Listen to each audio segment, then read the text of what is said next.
Hero officers save 3-month-old infant from dangerous home in Illinois. Before we begin, make sure you subscribe, like, and leave a comment, because some stories don't just haunt a neighborhood. They expose the darkness hiding behind closed doors. The sirens cut through the cold Illinois night just after 2:17 a.m. Red and blue lights bounced violently off the frost-covered windows of a quiet apartment complex in Joliet. Patrol units screeched to a stop outside Building C, tires sliding slightly on the thin layer of ice coating the asphalt. Neighbors peeked through curtains. Some were already outside in pajamas, whispering, pointing toward the second-floor balcony of apartment 4B. That's where the crying had been coming from. Not the soft, rhythmic cry of a restless infant. This was different. High-pitched, panicked, desperate. Officer Daniel Reyes was first up the stairs. 28 years old. 3 years on the force. Known for staying calm when things got ugly. Behind him was Sergeant Melissa Harding, a veteran investigator with 19 years of cases etched into her sharp eyes. The door to 4B was partially open. Inside, the living room was in disarray. A coffee table overturned. A shattered lamp on the floor. The television flickered with static. And in the middle of it all, a 3-month-old baby boy lay on a thin blanket, wailing uncontrollably. There was no sign of the father. Reyes scooped up the infant carefully, scanning the room as Harding moved toward the kitchen. Drawers were open. A chair lay tipped against the counter. The back door was wide open, letting in the freezing January air. "Dispatch, suspect may have fled on foot," Harding said into her radio, her voice steady but urgent. The 911 call had come from the downstairs neighbor, a woman named Karen Mitchell. She'd reported loud crashing noises, shouting, and what she described as something being thrown. Then the crying started, and it didn't stop. When officers asked where the baby's mother was, Karen's face went pale. "She moved out 2 weeks ago," she said. "She said she couldn't take it anymore." Couldn't take what? Inside the bedroom, Harding found the first unsettling detail. A cracked mirror leaned against the wall.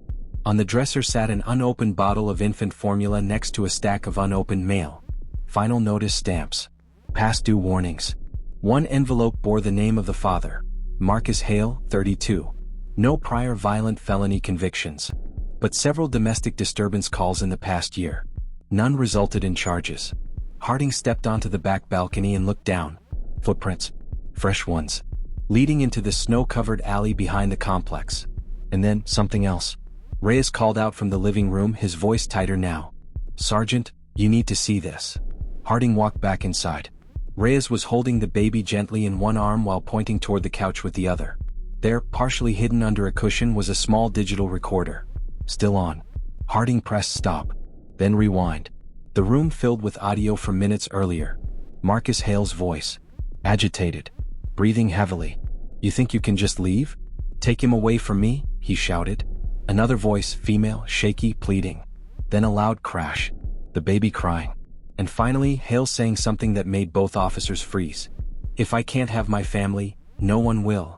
The recording ended with the sound of a door slamming. Harding looked at Reyes. This wasn't just a domestic argument gone wrong. This was escalation.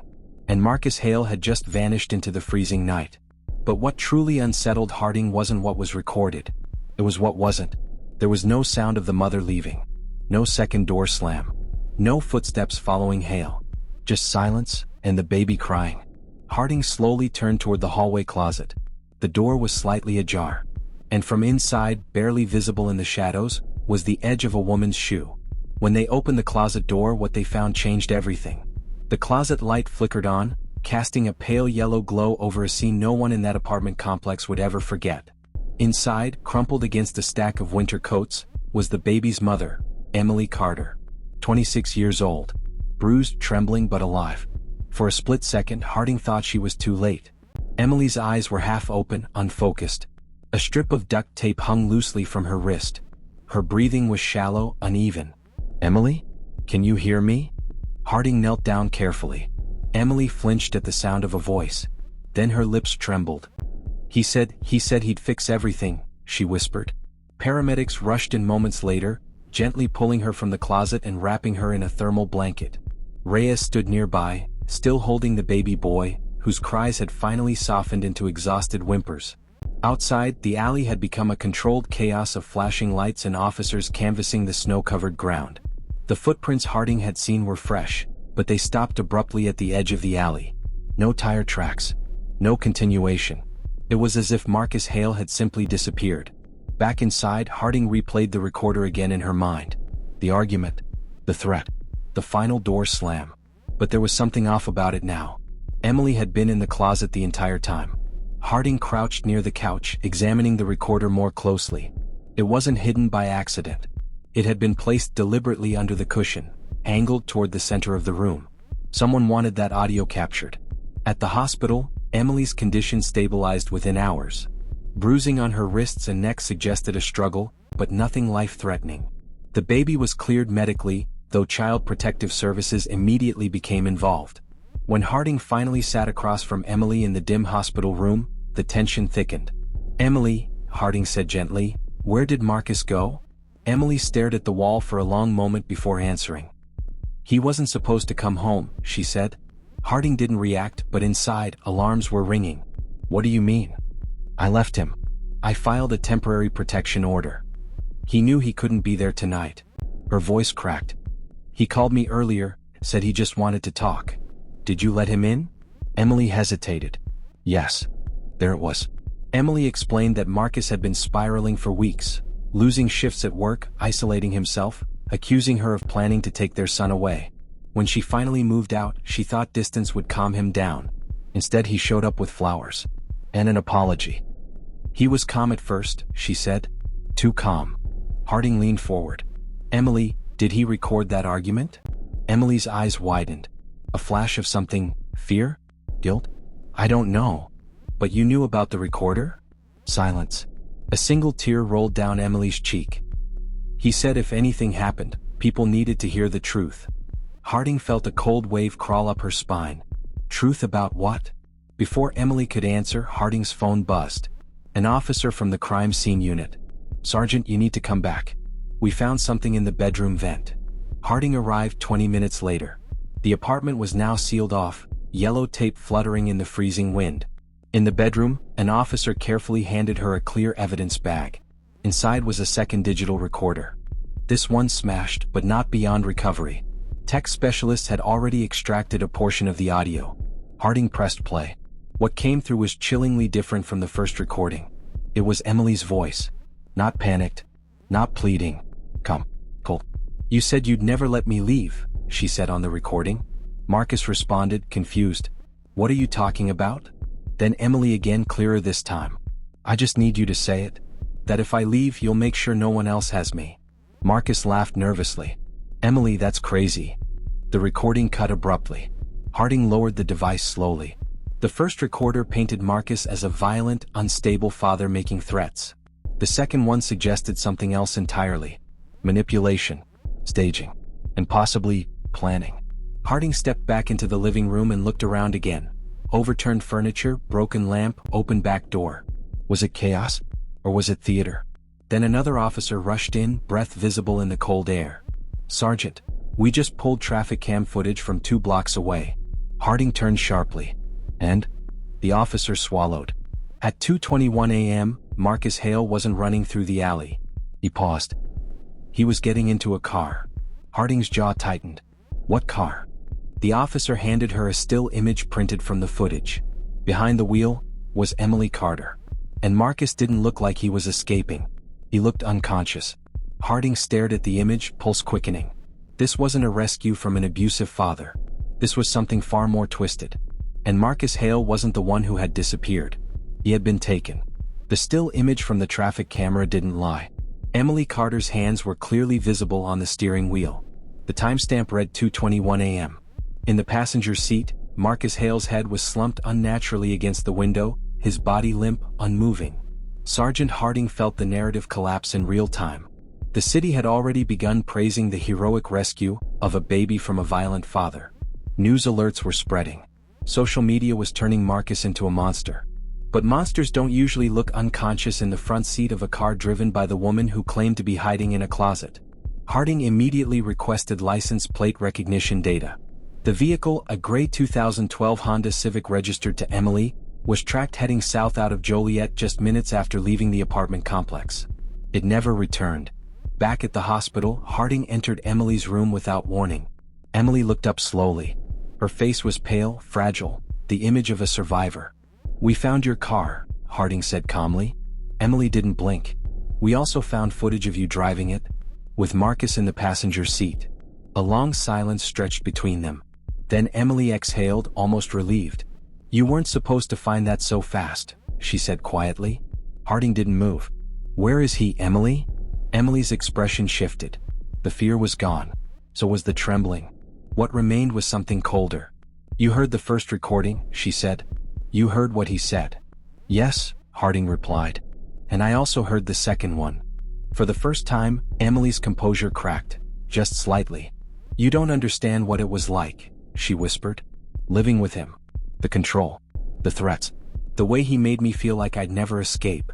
Harding leaned forward. "So you decided to escape permanently?" Tears welled in Emily's eyes, but they didn't fall. "I needed proof," she said. "I needed him to sound dangerous. I needed everyone to believe he was capable. You staged the apartment. I defended myself," Emily shot back. Harding's voice hardened. "You drugged him." Emily looked down. Investigators had already pulled pharmacy records. 2 days earlier, Emily had filled a prescription for a powerful sedative. She claimed it was for anxiety. Lab results from the baby's blanket and couch cushions showed trace amounts of the same substance. "He was never supposed to die," Emily said suddenly. Harding's stomach tightened. "So he is dead." Emily's silence was answer enough. Under further questioning, the timeline unraveled. Marcus had come over after weeks of separation, hoping to reconcile. Emily had agreed to talk. She had already placed one recorder under the couch. The second she hid in the bedroom vent as backup. She steered the conversation carefully, provoking certain phrases, guiding him into saying things that would sound threatening out of context. When the argument escalated, she offered him a drink. He never tasted the bitterness beneath it. Within minutes, Marcus was dizzy, disoriented. That was when Emily overturned the furniture, shattered the lamp, and recorded the final piece, the threat she needed. Then she dragged his unconscious body to the car. Security footage later captured her stopping near a remote wooded preserve 30 miles south. The car reappeared on camera 2 hours later, empty. Search teams combed the preserve for 3 days before they found him. Marcus Hale's body was discovered at the bottom of a shallow ravine, partially concealed beneath fallen branches. The medical examiner ruled the cause of death as a combination of blunt force trauma and sedative overdose. There were no signs of a struggle at the site. Only one set of footprints. Emily eventually confessed, though not with the remorse investigators expected.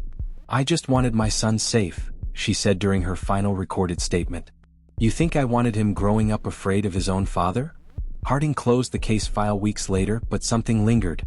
Public opinion had shifted violently once the truth emerged. The same headlines that labeled Marcus a monster now painted Emily as cold and calculating. Comment sections exploded with outrage, sympathy, confusion. But what haunted Harding most wasn't the deception. Was the baby. 3 months old. Too young to remember any of it. Yet forever tied to a night that began as a supposed rescue and ended as a meticulously staged crime. Months after Emily's arrest, Harding listened to the original 911 call again. Karen Mitchell's voice had sounded genuinely frightened. "I heard shouting," she had said. "Then something heavy fall. Then the baby crying." Harding rewound the audio carefully. Underneath the chaos, barely audible, almost buried, was something else. A faint mechanical click. The distinct sound of a recorder being turned on. Not once, but twice. Emily had planned everything. Almost everything. Because one detail still didn't sit right. When investigators checked Marcus's phone records, they found something unusual. At 1:48 a.m., minutes before he arrived at the apartment, Marcus had sent a text message. Not to Emily, but to an unknown number. It read, "She knows." Police traced the number weeks later. It belonged to a prepaid phone, purchased in cash. The location pinged from its final signal? The same wooded preserve where Marcus's body was found. Emily insisted she acted alone. But that second phone was never recovered. And to this day, no one has explained who Marcus was warning, or what Emily knew. They thought the case was closed. But sometimes the most dangerous truth isn't the one you uncover. It's the one that's still missing. If you think this story was intense, you're not ready for the next one, make sure you're subscribed.